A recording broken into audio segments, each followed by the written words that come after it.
Hello, I'm John Hall, Extension Beef Cattle Specialist with the University of Idaho, and welcome to our webinar series on drought management. Today, I'd like to visit with you on early weaning as a drought management strategy.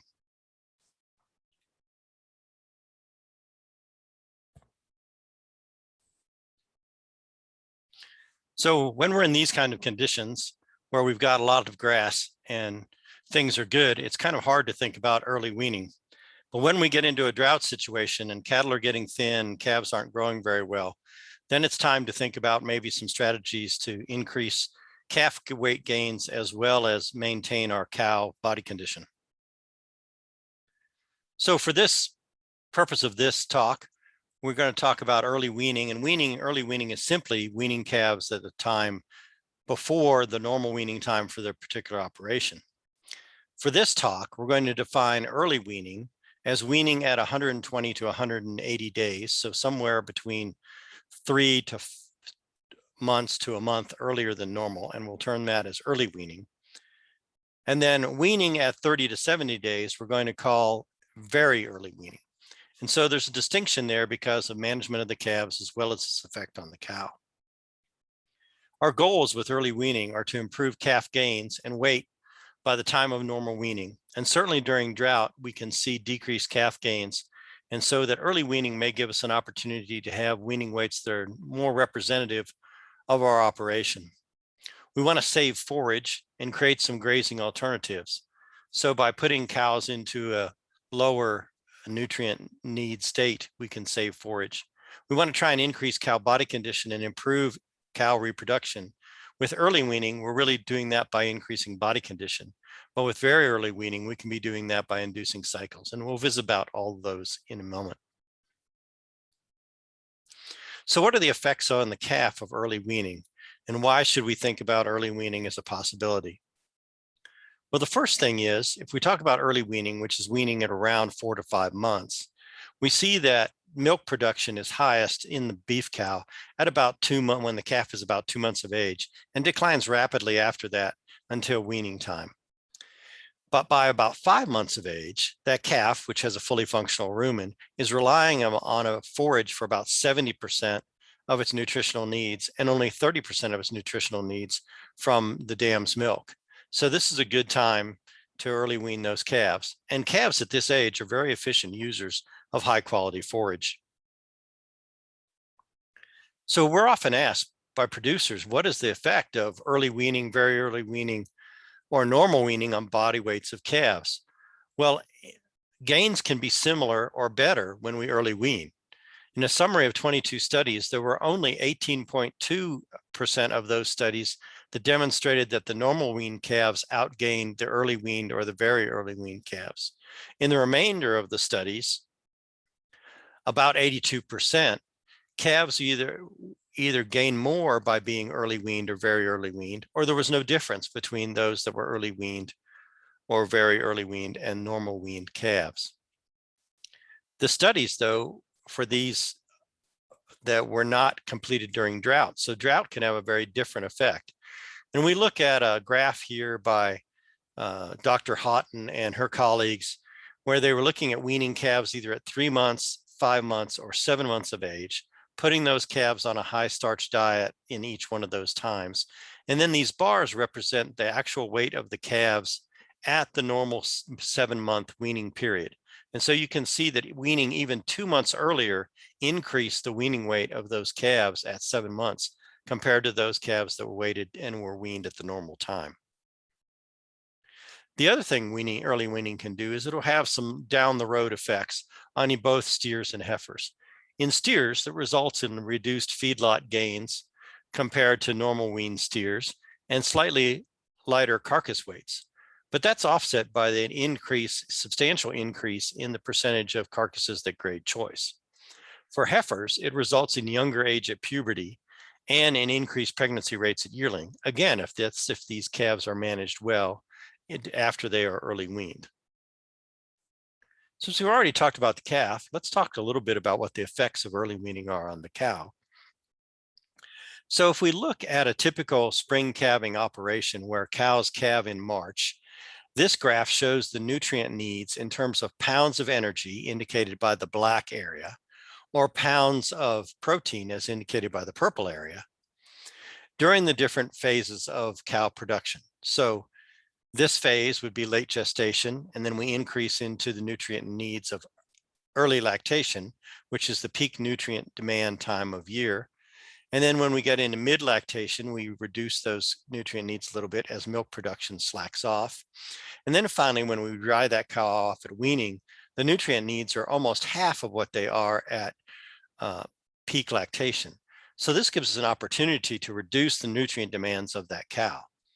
When we look at early weaning, we're moving that decreased nutrient needs to dry cow status back to about 2 months from the normal weaning time. In this case would be October, and we're moving it back to August. As a result of that, we end up with a significant reduction in nutrients and pounds of feed needed. In fact, we have a significant decrease in the pounds of feed needed, and that can equal more grazing for us, especially available for cows if we move those calves into a dry lot or we move them on to a different pasture, which is of higher quality. A 250 to 300 pound calf consumes about 4.5 to 5.5 pounds of dry matter per day. But dry cows eat 5 to 6 pounds less dry matter per day than lactating cows. So once we wean that calf off, it means we end up with about 10 pounds of dry matter available every day that's extra to the operation. Now, dry cows eat about 25 pounds of dry matter each day. And so every 2.5 days a calf is weaned equals about 1 more day of grazing for cows.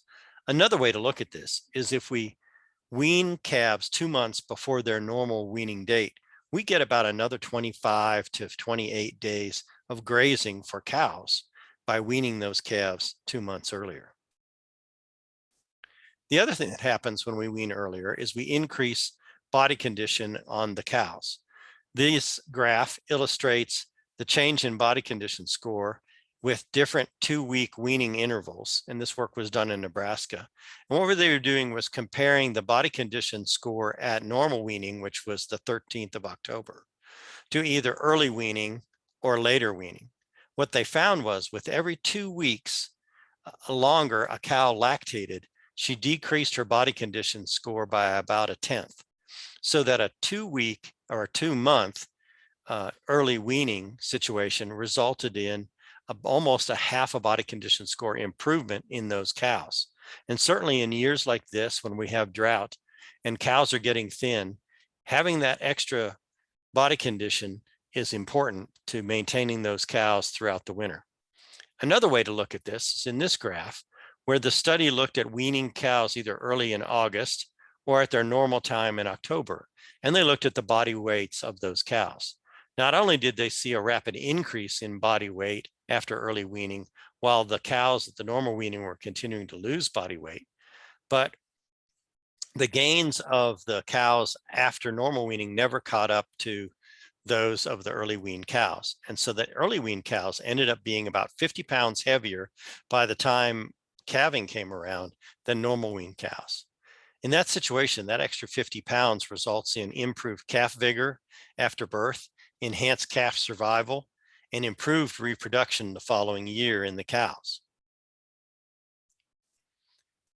This table illustrates the advantage of having cows calve in good body condition, 5 or greater for cows, or 6 or greater for first calf heifers.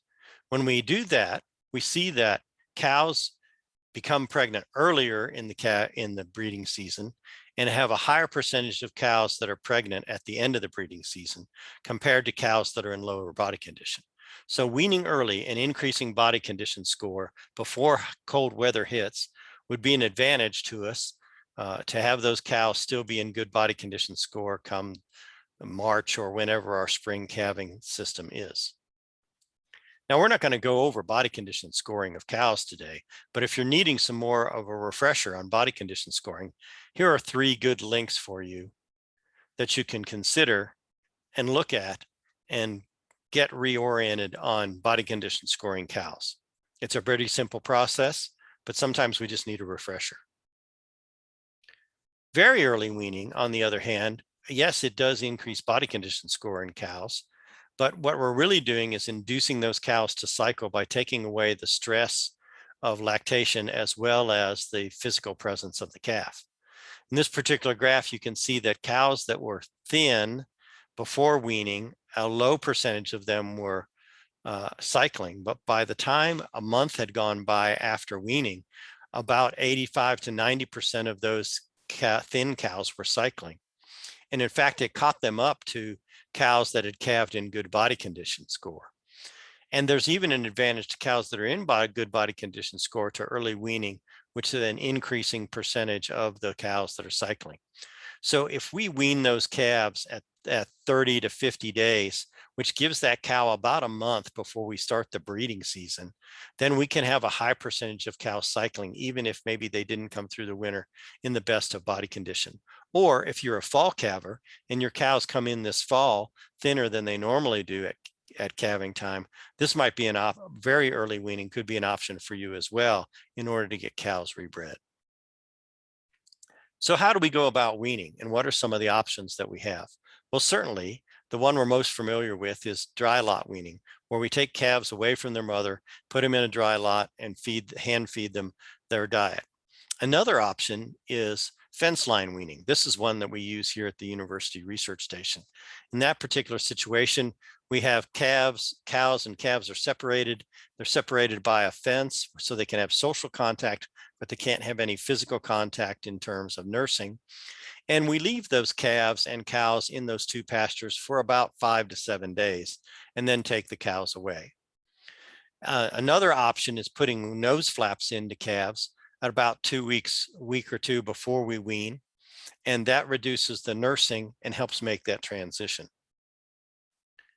So when we get ready for early weaning, we need to go ahead and plan ahead of time. And of course, if we're trying to do that in a hurry, which we probably need to this year, we need to make sure we get some things done rapidly. First, we need to decide on the system we're going to use to wean those calves and a feeding plan to make sure that we meet the nutritional needs of those calves. We need to make sure our facilities are ready. Now, normally when we wean in October, we're probably looking at our facilities in late August or September to make sure they're ready. But now we've got to make sure they're ready almost instantaneously. So we've got to go back and look at those facilities and make sure they're ready and get everything fixed up. If we can, it's advantageous to vaccinate those calves 2 weeks before weaning to give them the best start that they can and reduce the possibility of illness. Really work with your veterinarian on these vaccines and talk to them about things of whether an intranasal or an injectable vaccine would be the best for these calves as they're early weaned. Make sure you have feed on hand and know what type of feeds that you need in order to make sure those calves are well fed and well nourished. And then especially if we're doing very early weaning, but even when we're doing early weaning, we might have to have some more labor available for calf care, at least to monitor calves at least twice a day to make sure they're healthy and pull any sick calves, or make sure that there are calves that maybe are not eating their feed and we need to do something different with those calves. So when we talk about weaning systems, just to kind of compare those three that we talked about, the dry lot system, which is the one we're most familiar with, is a one-step system. We don't have to handle those cows and calves but once to separate them. We need to have a good fence or a good set of corrals. Usually we move the cows fairly far away. One of the problems with dry lots is they're dusty, and so that enhances respiratory troubles with these calves. And it's the most stress because it's a very quick removal of the dam and calf from one another. The other option of fence line weaning is again a one-step situation. We only handle those cows and calves once, but we need to have a good fence, and that fence needs to have some electric component to it, either a single strand that runs down the fence or multi-strand electric. We need 2 adjacent pastures that have sufficient feed in them to maintain those calves for about 7 days and the cows for at least 5. It decreases the stress on the calves, and a lot of research has shown benefits to fence line weaning.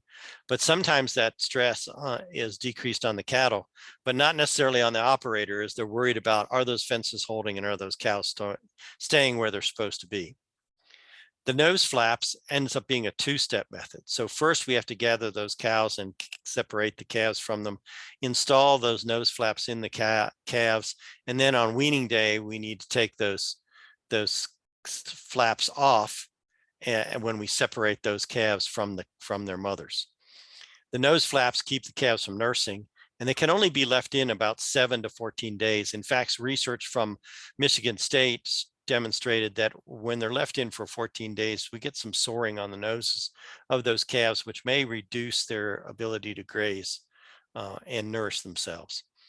It's not 100%, not all the calves take to those nose flaps, and it doesn't necessarily reduce all the stress on all the calves, but it is pretty effective. And there is a cost to those flaps, but they are reusable. And usually they cost somewhere between $1.50 and $2.50 a piece. And it does decrease the stress on these calves. So think about the system that would work best in your operation and how you would like to approach weaning. Now, as we go into more detailed considerations, the first one is water. Water needs to be clean and it needs to be easier to reach. Remember, these early weaned calves are going to be smaller than the calves you're normally used to weaning. So you've got to make sure that their water source, especially if it's troughs, are small and low enough so those calves can access that water and not have trouble getting to reach it. In addition, it may be necessary to make sure those troughs are extremely full because the calves can't reach down into the trough as far when the water level gets low. If we're using automatic waterers, we'll need to remove the balls or covers from those waterers so that the calves don't have to worry about pushing them down. We need to make that water easy to find. In cases of dry lots or fence line weaning, by putting them in the fence line so as the calves walk the fences, they have basically run into that trough, helps those calves find that if they are not used to a water trough. If we're weaning on pasture and we can set up a situation where those calves and their mothers get previous experience with troughs, and so the calves can learn from their moms over a couple of weeks what the source of that water is and how to find it, then when they are weaned, they'll go to that source of water and use it very well. Oftentimes, though, we have calves that are out on range or out on pasture, and their only source of water for their entire life that they've been exposed to is a creek or a pond. And so they're used to looking for water on the ground and not out of a structure. And so if we let that water run over for a few days, that water spills on the ground, the combination of the water being on the ground as well as the sound of the running water causes those calves to be drawn to it and gets them used to that trough as being a source of the water. For feeding, our goal for our calves is really to gain 2 to 2.5 pounds a day. And this would be similar weight gains that we would see in calves nursing their dams on good pasture and that are normally weaned. For early weaned calves, we've got some options that we want to think about in terms of feeding, either feeding them on pasture with some sort of supplement or haying them, giving them hay and some sort of supplement in dry lot. Of course, a good alternative is a complete feed, like a complete pelleted feed, or a total mixed ration that we might make at home. And we'll talk about those here in just a second. Creep feeding of those calves while they're still with their dams may get those calves used to feed and make that transition to feeding after weaning or eating feed after weaning easier for those calves to handle. For very early weaned calves, we really need to look at a complete feed, a pelleted feed, or at least a TMR, homemade TMR. We really need to monitor those early weaned calves extremely well because they are weaned really around the peak time of lactation and they're not used to having very much feed. I mean, they'll eat a little bit of feed or grass or hay that they're used to, but really they're not eating very much. And so we need to make sure each calf is getting something to eat and there aren't some calves that are shy coming up to the bunk, and make sure they're getting to be properly nourished. So what about some feeding options? Well, option one would be, if we're out on pasture, to put those calves on a really high quality forage, one that's 60% TDN or 14% crude protein, maybe some hay field regrowth that's been well irrigated if we're in the West, or if we've got enough rainfall, so that both the energy and the protein level are high. And then we probably want to supplement those calves for higher gains. And so give them some sort of supplement at a limited level. Usually that supplement would be fed at 0.5% to 1% of body weight. Another option which is a good one, especially if we're in dry lot or even if we're feeding on pasture, but maybe the pasture is limited or the quality is low, is a homemade or custom total mixed ration. And table 1 shows some very simple diets for early weaned calves in a dry lot. And you can see that the ingredients are not anything that we're not used to having. For us in the Pacific Northwest, corn and barley are usually readily available grains. Soybean meal or cottonseed meal can be purchased as a protein supplement. And then ground alfalfa hay is usually something we have readily available on our farms. And then molasses is very important because not only does it increase the palatability of the diet, but it also reduces the dust level. And then we need some limestone or some trace minerals. Depending on how much alfalfa we're feeding, we can probably cut down some of that limestone, and some trace mineral salt, as well as probably some vitamin A and D. One of the things that you can do to make your life easier is work with your liquid feed supplier that normally you would get your molasses from, and see if they can incorporate the minerals and vitamins into that molasses supplement. And then you can include that all as one unit into the total mixed ration. Of course, the other option, which tends to be the most expensive, but usually are very high quality feedstuffs, are a commercial fully pelleted feed, which that's the only thing that you feed, or maybe you feed it with limited amounts of hay, maybe 0.5% of body weight per day of hay available for calves. But overall, regardless of the diets that we use, we want all diets to be about 65% total digestible nutrients or in energy. And we want them to be high in crude protein at 14 to 16%. And a lot of that protein needs to be from a natural source, although we can in these older calves.